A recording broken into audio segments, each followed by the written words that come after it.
Olá, meu nome é Rodrigo e essa é uma apresentação sobre gerenciamento de projetos de software utilizando métodos ágeis, uma abordagem que mostrará os prós e contras dessa utilização e que seguirá a seguinte agenda. Primeiramente falaremos sobre a evolução das metodologias de desenvolvimento de software, chegando aos métodos ágeis, falando sobre as suas características, os seus valores e princípios, e finalizando com a enumeração dos prós e contras dessa utilização. Espero que você goste. Gerenciamento ágil de projetos, prós e contras.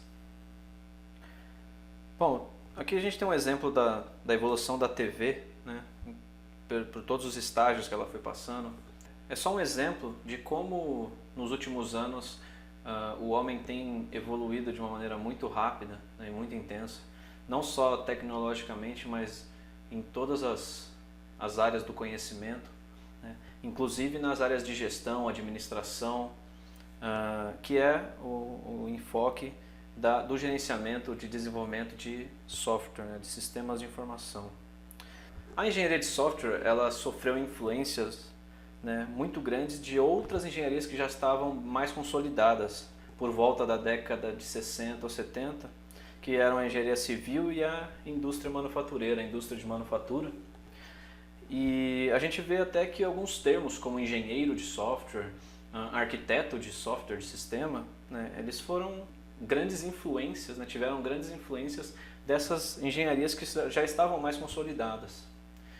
E por assim dizer, no próprio planejamento do processo de desenvolvimento de sistema, né? Quando iniciou-se aí os esforços para que se formalizasse, né, um método, né, uma maneira padronizada de se desenvolver sistemas, o Winston Royce, né, na década de 70, no início, aí, em 1970, ele publicou um paper, né, no qual ele estabelecia esse modelo que é chamado o cascata, modelo waterfall, modelo cascata, no qual as diversas etapas de desenvolvimento do sistema elas eram feitas de forma sequencial, né? Ao terminar uma etapa, iniciava-se a outra. Então, levantamento dos requisitos, o desenho, né, da solução, a implementação, por assim dizer, uma etapa de verificação e uma etapa de manutenção, implantação, etc. Isso veio muito inspirado naquelas engenharias que eu disse anteriormente. E daí foram acontecendo evoluções, né? No modelo espiral, proposto pelo Barry Bowen, em 1988, ele inseriu um conceito muito interessante, que é o conceito da iteratividade. Então, é um modelo cíclico no qual essas mesmas etapas que eu citei, né, de levantamento de requisitos, né, implementação, tal, desenho, eles são feitos de forma cíclica, né, de modo iterativo, né? Faz-se uma iteração de todos esses ciclos, depois uma nova iteração é iniciada. Isso é o grande diferencial que o modelo espiral propôs. E depois veio o Hoop, que foi proposto por uma empresa chamada Rational, que depois ela foi adquirida pela IBM.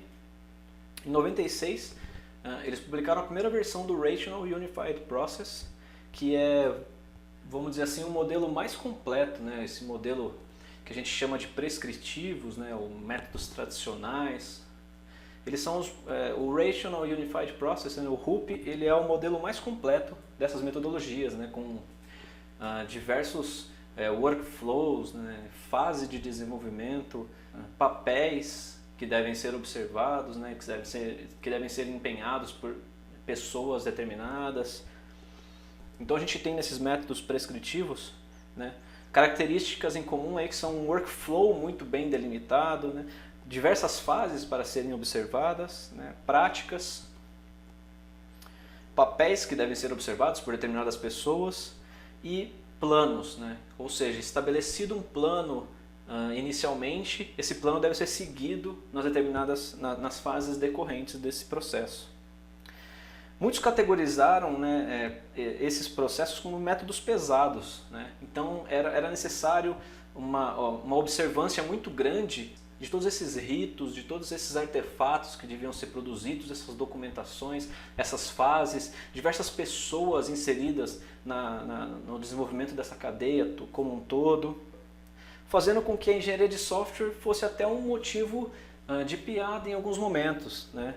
No qual a gente via que o cliente ele pedia algo, né, inicialmente, e no decorrer dessa cadeia, como um telefone sem fio, a informação, né, ela ia se deteriorando, né, fazendo com que lá ao fim da cadeia ele recebesse algo totalmente inesperado, ou algo que não condizia com aquilo que havia sido proposto inicialmente.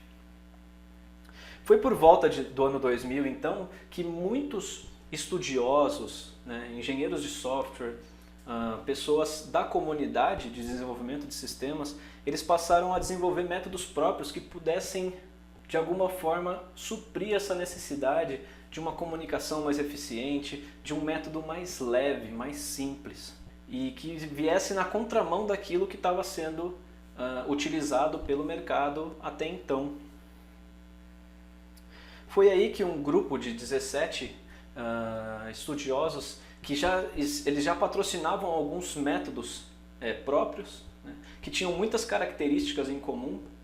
Eles resolveram se reunir, né, em Utah, em fevereiro de 2001, para poder formatar, né, um documento, um manifesto, no qual eles deixavam claros os valores, os princípios que eles achavam que deveriam ser seguidos por um determinado método de desenvolvimento de software, um método que fosse mais aderente às necessidades e aos cenários que eram vividos pelo mercado e pelas empresas até então.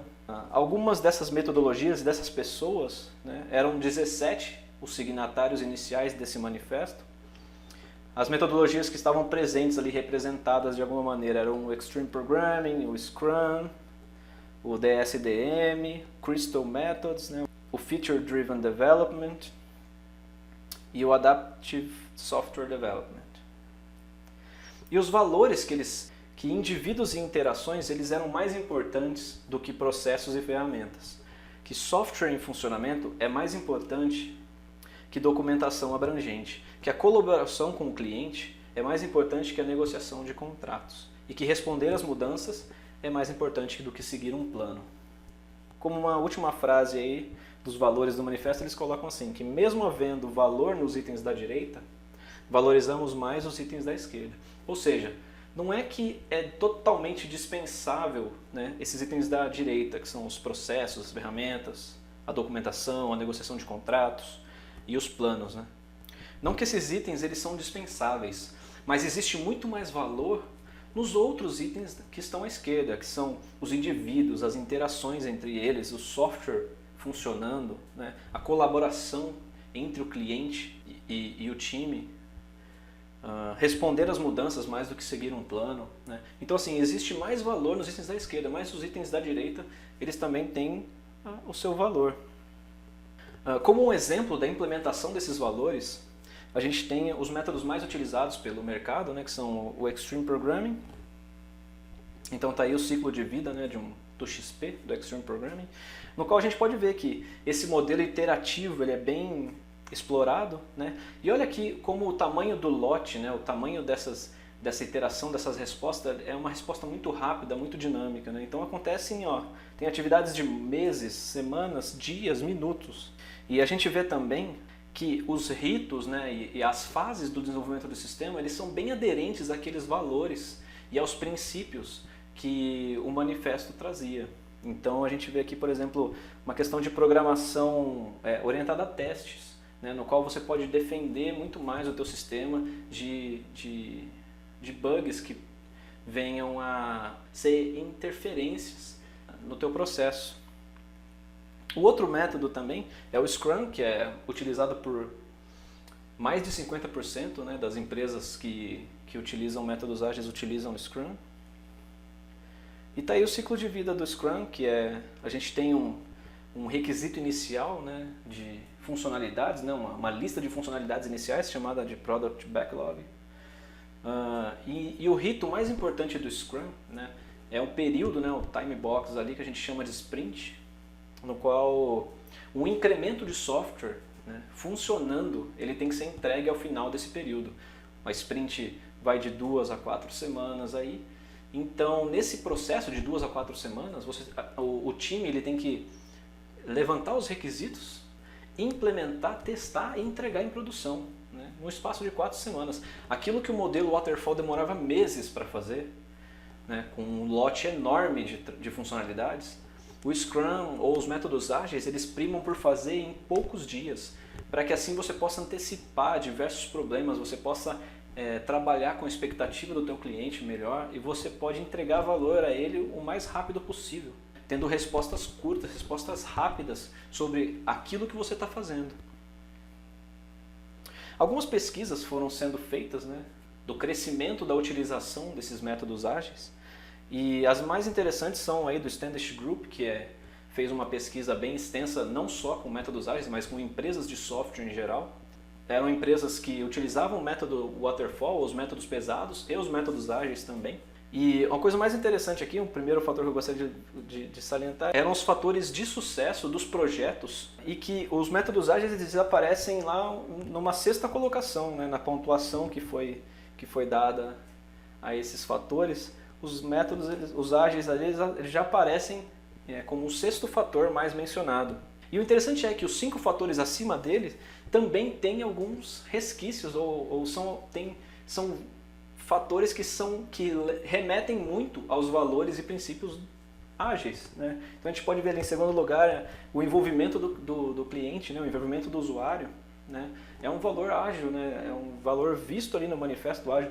A otimização do processo, um processo de melhoria contínua, também é visto nos princípios ágeis. Os recursos serem bem capacitados, né?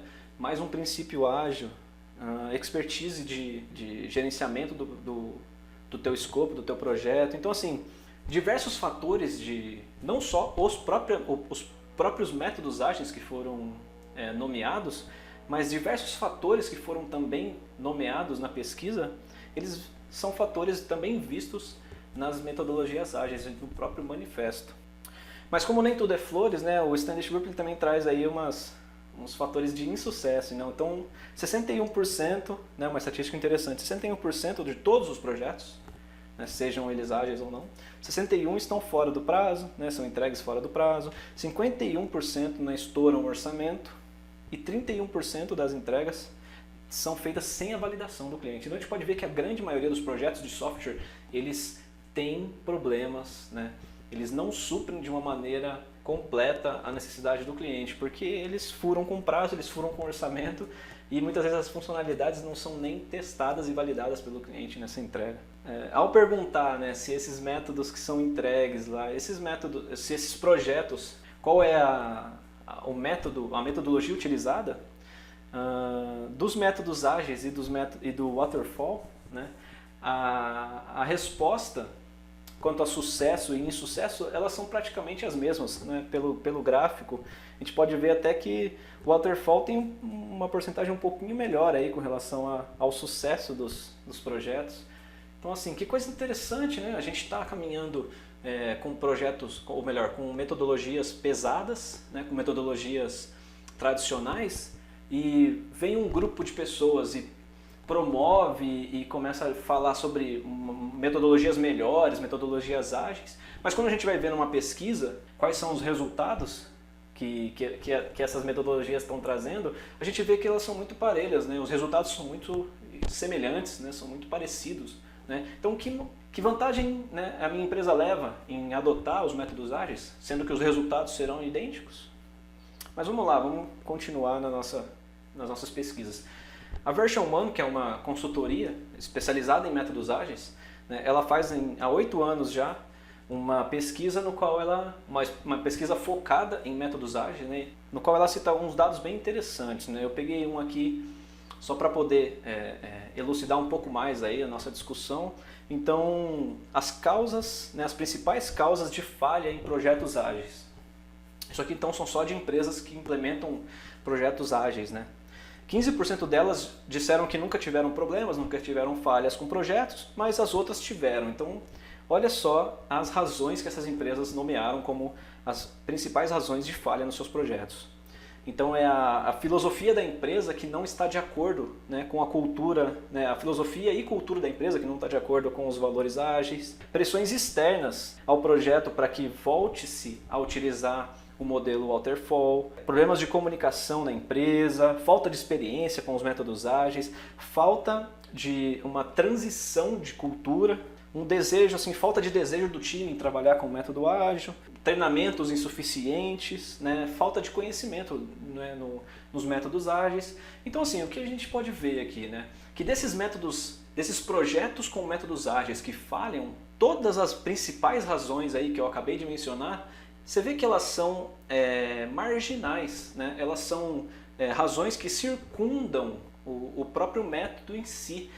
Você não vê ninguém falando que a falha do projeto com o método ágil é a falta de documentação, ou que a falha do projeto ágil é a comunicação com o cliente que é muito intensificada. Então, assim, você vê que os princípios e valores do ágil, eles não são mencionados, mas o que é mencionado é o que? É essa questão da transição.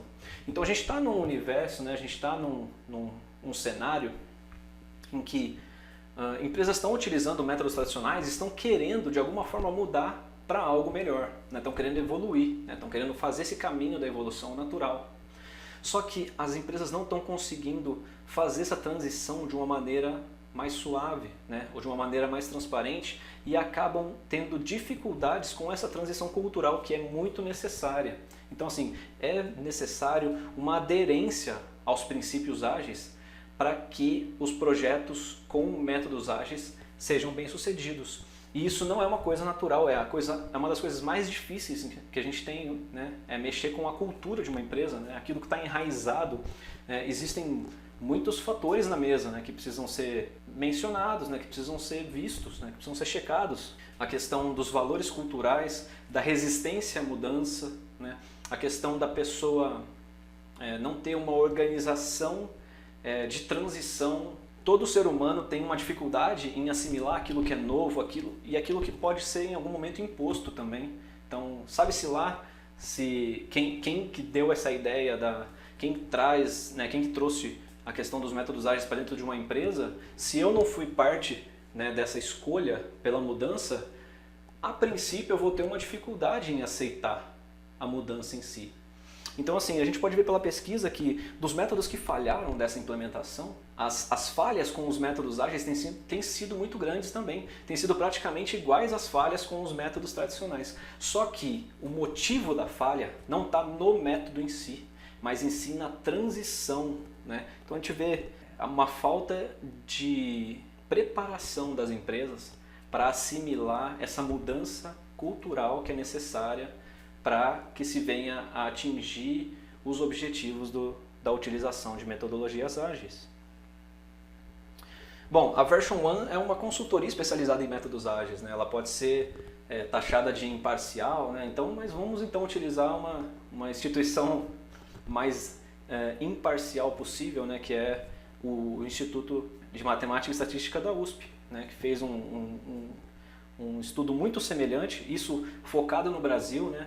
O estudo da Version 1 ela é focado tem um âmbito mundial, mas o IME é focado no mercado brasileiro e ele usou, né? Acho que ele foi até pegou os mesmos tópicos que a Version 1 utilizou e ele fez as mesmas perguntas para as empresas brasileiras e obteve os mesmos, né? Praticamente números muito semelhantes, né? Com relação à utilização desses métodos ágeis aos fatores de falha dos projetos utilizando os métodos ágeis. Então é a mesma questão cultural. A gente vê que é a mesma questão dos fatores que permeiam, né, ou que circundam a transição, né, da utilização de um método tradicional, de um método pesado para um método ágil. E o segundo gráfico aí, ele diz respeito às barreiras para futuras adoções, né? O que as pessoas responderam, né? Mais de 50% aí respondeu que deve haver a habilidade de mudança da cultura organizacional da empresa. Se isso não existir, haverá uma barreira que impede a adoção de métodos ágeis numa empresa. Um outro fator, né? A resistência à mudança, né? Tá aí 40% aí responderam, 41% responderam que a resistência à mudança é um fator de barreira para a implementação de um método ágil. E vamos chegar então ao objetivo, né, dessa apresentação, que é apresentar os prós e contras da utilização então dos métodos ágeis como metodologias de gerenciamento de projetos. Então um pró, né, é que o ciclo de feedback, né, o ciclo de resposta, né, utilizando uma metodologia ágil, é um ciclo curto, né? Então, em vez de você esperar meses para ter uma resposta sobre uma prática que você já está tendo, sobre uma atividade que você já executou, você tem um ciclo de dias, né, de semanas ali para você já tomar uma atitude com relação a isso, né? Isso lhe propicia uma resposta à mudança muito mais rápida, né? Uma flexibilidade muito mais rápida. O método ele é preparado para que você tenha uma resposta rápida à mudança. Isso pode fazer com que você antecipe problemas. Então, em vez de você fazer um método cascata, um método pesado que vai demorar meses para você ter uma resposta do teu cliente, se aquilo que você está fazendo tá correto ou não, né? Em questão de dias ou semanas você já vai ter essa resposta utilizando um método ágil. Isso antecipa o problema e te auxilia também na mitigação de riscos, porque imagine que arriscado é você trabalhar um ano completo para descobrir que aquilo está errado, sendo que você poderia descobrir aquilo em questão de dias ali e já poder sanar aquele problema, né? Então o risco é muito mitigado na utilização dos métodos ágeis. E provendo também uma adaptabilidade a todo um cenário complexo que a gente tem. Então a gente sabe que por melhor que nós sejamos, né, no levantamento de cenários, de requisitos, nunca a gente vai fazer um trabalho que cubra completamente os possíveis cenários de um sistema, né? A gente tem também fatores mercadológicos, a gente tem também fatores de mudança de tecnologia. Então assim, os dias hoje eles são muito dinâmicos, são muito rápidos e em vez de você estar alicerçado com uma metodologia que segue um plano muito rígido, você deveria estar mais suscetível a adaptações no decorrer do teu processo. Isso faz com que você esteja pronto a responder a mudanças que são naturais nos cenários atuais. Outra questão é o controle de expectativa, né? Então, uma vez que você tem todos esses requisitos que eu já tratei, de adaptabilidade, de flexibilidade, você pode fazer um controle, né? Você tem entregas curtas e você já faz um controle prévio da expectativa do teu cliente. Se não era muito bem aquilo que ele gostaria, naquela tela daquele sistema ou naquela funcionalidade, você já consegue perceber isso com poucos dias, em vez de esperar toda uma etapa e toda uma fase de um sistema. E é uma expectativa controlada tanto sua quanto dele, né? Você já sabe aquilo que o teu cliente acha do teu sistema e ele já vai sabendo previamente. Ele não vai demorar um ano para descobrir que não era muito bem aquilo que ele queria, ou que houve uma falha na comunicação. As falhas são até naturais, mas você vai demorar quantos dias ou quantos meses para descobrir isso? Então, antecipe isso e controle a expectativa. Essa é a proposta dos métodos ágeis. Outras questões. O método ele é orientado ao valor. Não é nem o software em si que é a questão aqui, mas é o que o teu cliente deseja e qual é o valor que você vai entregar para ele do outro lado. Ele é orientado à melhoria contínua. Então, de tempos em tempos, os métodos ágeis eles prezam para que seja feita uma revisão do teu sistema e uma adaptação nas formas como você está fazendo as coisas, para que você melhore. Nunca o teu método ele nasce de uma forma e ele morre da mesma maneira. Sempre há uma evolução no decorrer do processo. Porque as aplicações, né, elas são diferentes de lugar para lugar, de projeto para projeto, de tecnologia para tecnologia, de cliente para cliente. Então existe uma necessidade de uma aplicação ser genérica também. Isso também o método ágil ele traz a partir dessa adaptabilidade e desse processo orientado à melhoria contínua. A gente tem também a questão da autonomia do time, né? No qual o time ele tem a responsabilidade e ele tem a autonomia para poder prover aquela solução da maneira como o time acha que deve ser. Então, isso estimula muito mais conceitos de criatividade. O requisito ele não vem de cima para baixo, ele emerge de baixo para cima, né? É do time para o cliente que as coisas vão acontecer. Isso faz com que a moral também do time seja elevada e pessoas motivadas fazem soluções melhores, né? Isso é comprovado por pesquisas já. Pessoas mais motivadas, mais alegres, elas fazem soluções melhores, elas trabalham melhor. E também a simplicidade, né? Em vez de você fazer uma solução muito rebuscada, muito cheia de artefatos e documentações e fases, você simplifica o teu processo, porque essa simplicidade ela vai te economizar recursos. E aí a gente tem os fatores que são contra também, que é a questão da dependência do engajamento cultural da empresa, da cultura da empresa. Então, se a cultura da empresa não estiver pronta para assimilar esses valores ágeis, essa mudança de pensamento, você terá problemas, né? A falta de planejamento antecipado. Uma vez que o conceito dos métodos ágeis é você estar pronto para se adaptar, não existe muita essa questão do planejamento prévio das coisas. A gente não traz a etapa de planejamento para um momento anterior. A gente faz o planejamento no decorrer das coisas, quando as coisas vão acontecendo. Existe uma dificuldade muito grande, né, principalmente até por essa questão da transição, dessa negociação de contratos, né, utilizando os métodos ágeis e utilizando métodos tradicionais. A negociação de contratos utilizando os métodos tradicionais, eles são mais rígidos. Porém, nos métodos ágeis, como a gente tem um ambiente dinâmico, a negociação do contrato ela deve ser feita de uma maneira um pouco diferente. E essa mudança de cultura também, ela é difícil de ser assimilada pelas empresas. A grande dependência nas pessoas, né? Então, como no método tradicional a gente tinha muita questão da formalização, utilizando documentações, né? Utilizando diagramas, o conhecimento ele ficava de alguma maneira formalizado em documentos. Com relação aos métodos ágeis, esse conhecimento ele é muito tácito, então ele fica vivo dentro do time. Vamos dizer que você está numa empresa em que o turnover é muito alto. Esse conhecimento ele acaba indo embora junto com as pessoas. Se existe um turnover muito alto numa equipe, você tem que tratar o turnover em si, em vez de culpar o método ágil por essa questão. E também tem a questão de que alguns autores já trouxeram, né, até autores dos métodos ágeis em si, o Cockburn, o Highsmith, eles disseram que os métodos ágeis eles não são tão orientados a times grandes.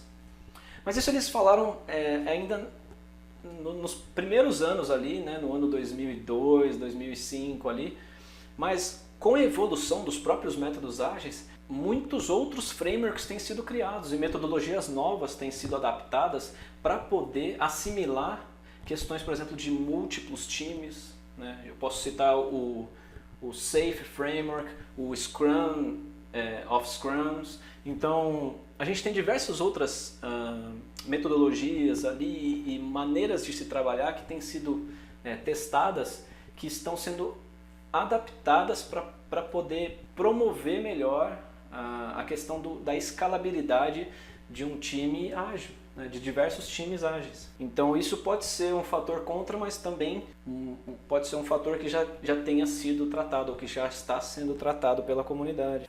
Como conclusão desse trabalho, após termos visto os prós e contras da utilização dos métodos ágeis, eu gostaria de deixar mais duas falas feitas por alguns pensadores contemporâneos. Um deles é o Peter Senge, que por volta do ano 2000, ele fez uma entrevista, né, na revista Exame, no qual ele dizia que mais de 60% das tentativas das empresas em realizar algum tipo de mudança, eles seriam frustrados por questões culturais, questões que não diziam respeito às mudanças propriamente em si, mas ao processo de mudança que estaria sendo executado.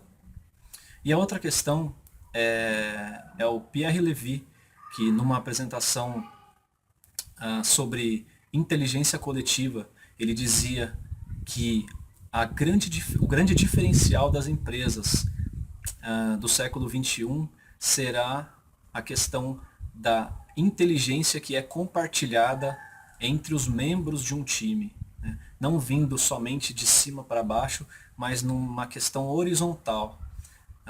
Esses dois exemplos, eles são muito vistos, né, nessa apresentação que a gente acabou de fazer.